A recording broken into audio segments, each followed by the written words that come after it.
Hello, my name is Bukky Adams. My project is about Canada crude oil production and pricing trends, a detailed analysis from 2016 to 2024.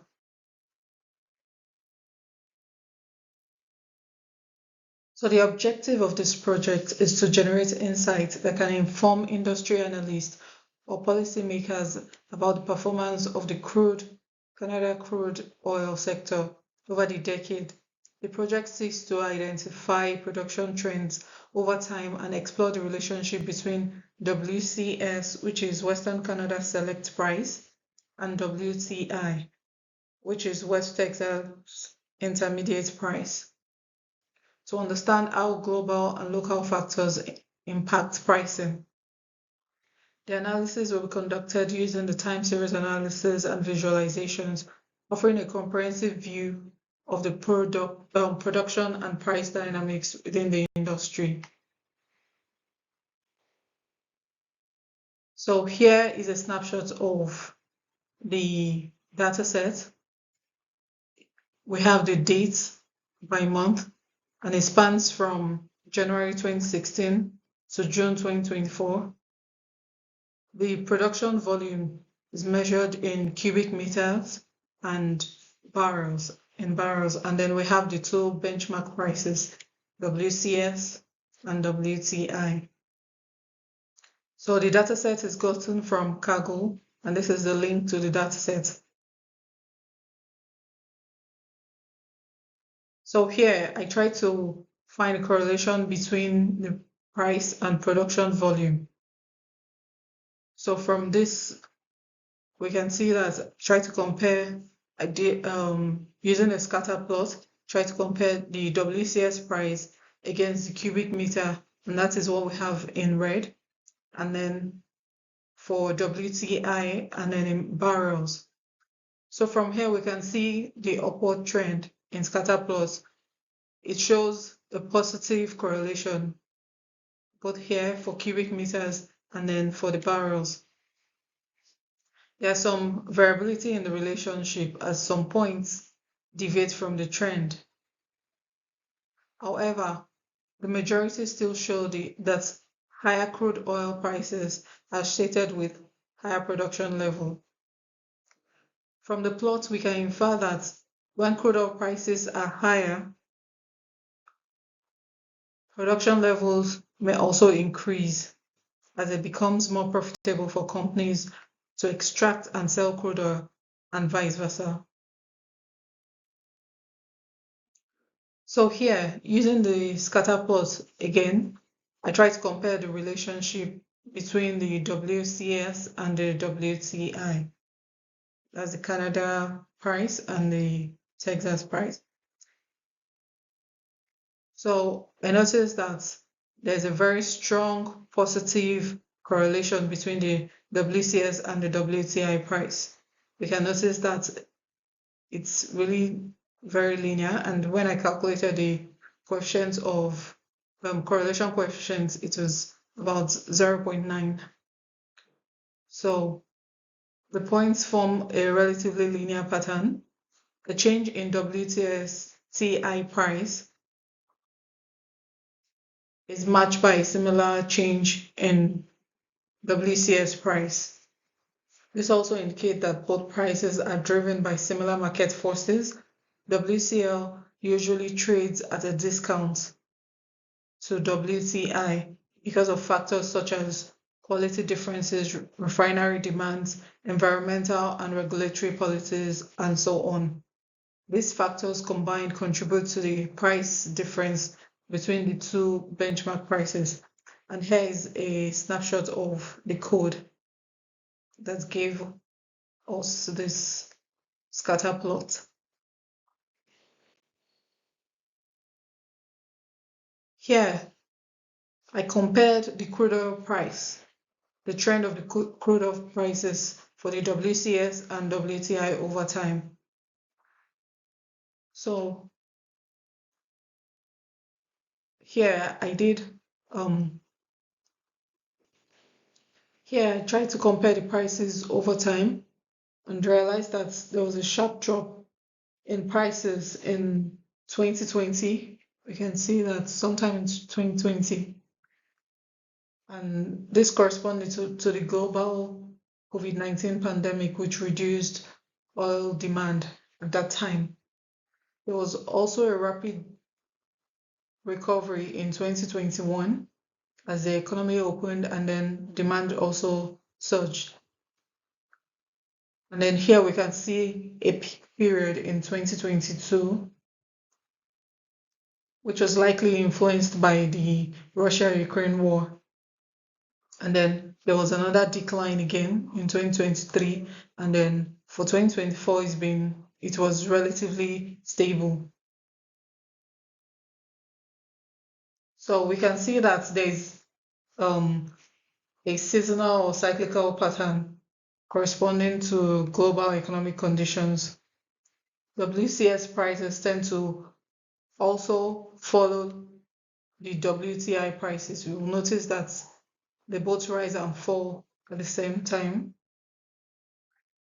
except for this time when we had like a sharp drop in WCS compared to the WTI. And this might be due to quality issues, market or refinery requirements. I also compared the crude oil production trend over time. That's the volume in barrels. And so we'll see that the production was relatively stable, but then there were periods when there were drops, sharp drops. That's like here in 2016 and also 2020, like we said, around the time of COVID-19, and also the other drops might be as a result of OPEC's decision or market adjustments due to the war too.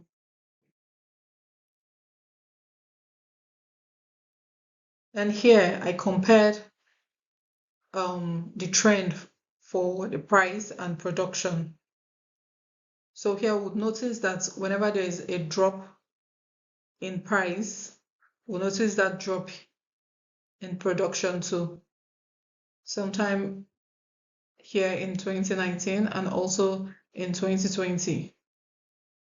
And then when there's an increase, we'll notice some increase in production. This is the price increase and also an increase in production.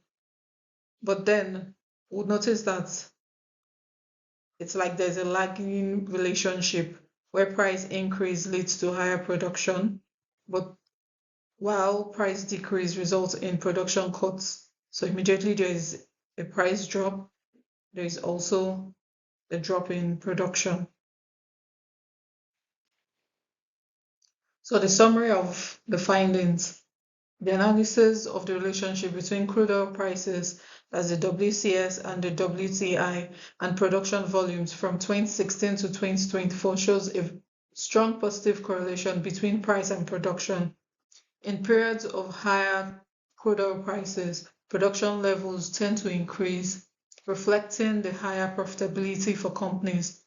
The scatter plots indicate variability, but largely support the notion that higher prices drive increased production. The close relationship between WCS and WTI prices also reflects the influence of similar market forces. WCS, however, trades at a discount to WTI due to factors such as quality differences, transportation cost, refinery demand, and regulatory considerations. Key global events such as COVID-19 pandemic and Russia-Ukraine war have caused sharp fluctuations in prices, with notable drops in 2020, followed by a strong recovery in 2021 and 2022. These fluctuations demonstrate a cyclical pattern tied to global economic conditions. So the future outlook for the oil and gas industry. So the market stability and price volatility, we'll notice that crude oil prices have recovered and are stable to some extent post-pandemic. Future volatility is likely due to ongoing geopolitical tension, shifting regulatory environments such as environmental policies and supply-demand dynamics. Prices may experience further fluctuations, but barring extreme global disruptions, they should stabilize in the midterm. So if you remember from the um, graph, we'll notice that it's been stable from 2024. Impact of energy transition. With a global shift towards cleaner energy and decarbonization, the long-term outlook for crude oil demand may face challenges. This could lead to lower production volumes, especially if governments continue to impose stricter climate regulations, resulting in reduced profitability for traditional oil production. Also, the environmental and political consideration. Global policies regarding carbon emission and environmental regulations may increasingly impact crude oil production. Investment in sustainability and cleaner technology will be crucial for companies to remain competitive in a changing energy landscape. In conclusion, while crude oil production has been largely driven by price fluctuations, the industry faces uncertainty moving forward due to energy transitions, geopolitical instability, and regulatory changes. Companies would need to adapt to these evolving conditions to sustain production and profitability. Thank you.